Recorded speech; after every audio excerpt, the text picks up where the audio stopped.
네, 세계 증시 소식을 빠르게 새벽 배송해드리는 글로벌 증시 시간입니다. LS증권 염승환 이사와 함께합니다. 안녕하십니까? 네, 안녕하세요. 네, 성탄절 연휴를 마치고 돌아온 뉴욕 증시가 혼조세로 마감을 했습니다.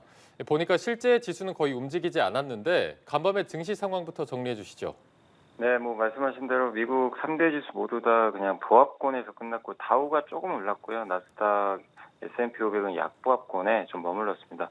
이게 이제 아무래도 연말이다 보니까 이제 거래량이 좀 급감하면서 변동성도 많이 축소가 됐고요. 그리고 미국의 이제 10년물 국채 금리와 달러 지수도 조금 좀 소폭 빠지면서 약간 이제 증시 흐름은 좀 정체된 그런 모습이었습니다. 다만 이제 원달러 환율이 또 이제 새벽에 좀 더 오르면서 1,468원까지 가서 국내 금융시장에는 조금 이제 부담은 아직 좀 남아있는 상황이고요.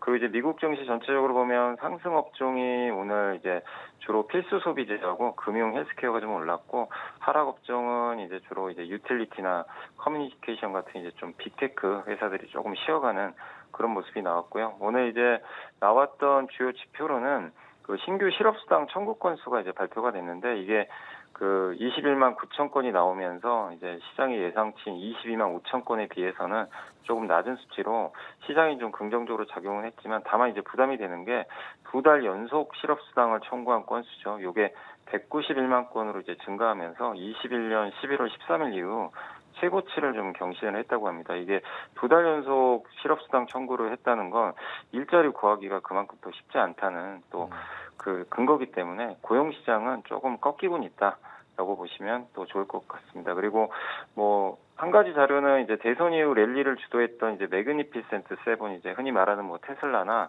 주요 빅테크 세븐 기업들이 실제로 대선 이후로 20%나 이제 주가가 좀 급등했다고 하더라고요. 그래서 S&P 지수 상승률은 4.5% 정도 되는데 거기에 85%를 이들이 좀 그 기여를 했다. 그러니까 항상 이제 미국 증시 보실 때 결국 매그니피센트 7개 기업이 어떻게 움직이냐가 지수를 좀 계속 결정할 수 있다라고 좀 생각하시면 좋을 것 같습니다.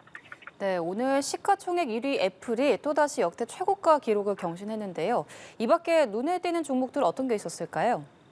예, 오늘 이제 애플이 웨드부시라는 이제 증권사가 그 AI 아이폰 시장 성장을 시장이 좀 너무 과소평가하고 있다고 이제 언급을 하면서 목표 주가를 좀 올렸습니다. 그래서 시가총액이 지금 3조 9천억 달러까지 지금 이제 넘어섰거든요. 그래서 이제 조금만 오르면 역사상 처음으로 4조 달러도 넘어갈 수 있는 그런 이제 근처까지 좀 올라온 모습이고요. 다만 이제 최근에 기세가 좋았던 테슬라는 오늘 마이너스 1.8% 정도 조금 하락을 했습니다. 뚜렷한 이슈는 없었고 차익 매물이 좀 나왔고요. 올해 하반기에 가장 성과가 좋은 이제 AI 맞춤형 칩을 만드는 브로드컴은 오늘 2.4% 정도 올랐고요. 그리고 오늘 이제 가장 눈에 띄었던 이제 그 업종은 자동차 업종인데 특히 이제 테슬라는 좀 쉬어갔지만요. 토요타가 8.8% 올랐고 혼다가 4% 올랐거든요. 물론 이제 일본 기업이지만 미국 시장에서도 이제 주가가 이렇게 좀 크게 올랐던 건 토요타가 자기 자본 이익률 목표를 2배로 좀 늘릴 계획을 좀 발표할 거라는 이제 보도가 있었고 또 혼다는 닛산과 이제 합병 이슈가 있으면서 주가가 좀 강세를 보였습니다. 그리고 최근에 우리 한국 개인 투자분들이 가장 많이 사시는 기업 중에 하나가 이제 아이온큐라는 이제 양자 컴퓨터 관련주인데 여기가 오늘 8% 올랐고 이제 같은 양자 컴퓨터 관련주인 리게팅 컴퓨팅도 한 36% 정도 올랐고요. 다만 이제 비트코인이나 이런 암호화폐 가격이 좀 빠지면서 마이크로 스트래티지 같은 이제 비트코인 관련 기업들은 주가가 조금 빠지는 흐름을 좀 오늘 보였습니다. 네. 자, 그리고 지난 18일 미 연준의 매파적 금리 전망 이후에 이번 주에는 저가 매수세가 꾸준히 유입되면서 상승세를 보이기도 했습니다. 앞으로의 증시 상황은 어떻게 전망하고 있습니까?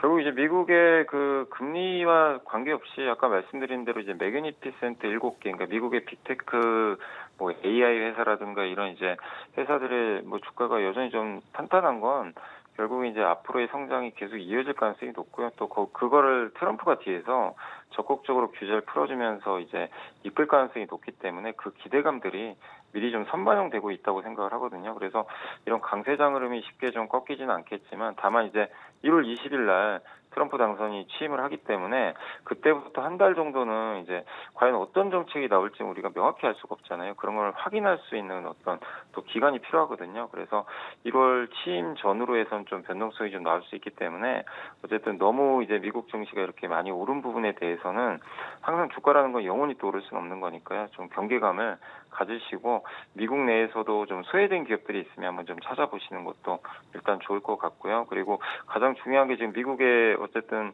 그 금리가 워낙 좀 또 시중금리가 많이 올라온 상태니까 저게 조금 이제 진정돼야 어쨌든 시장이 또 안정적으로 좀 흘러갈 수 있거든요. 그래서 미국 10년물 국채금리가 여기서 머무는지 아니면 위로 한 번 더 오르면 증시가 조금 부담을 느낄 수 있기 때문에 10년물 국채금리의 흐름도 한번 지켜보시면 좀 좋을 것 같습니다. 어쨌든 올해 엄청난 성과를 보였던 미국 증시가 또 다음 주까지도 마무리가 잘 될지 한번 또 지켜보시면 좋겠습니다. 네, 알겠습니다. 지금까지 LS증권 염승환 이사와 함께 글로벌 증시 상황 알아봤습니다. 오늘 말씀 고맙습니다. 고맙습니다. 네, 감사합니다.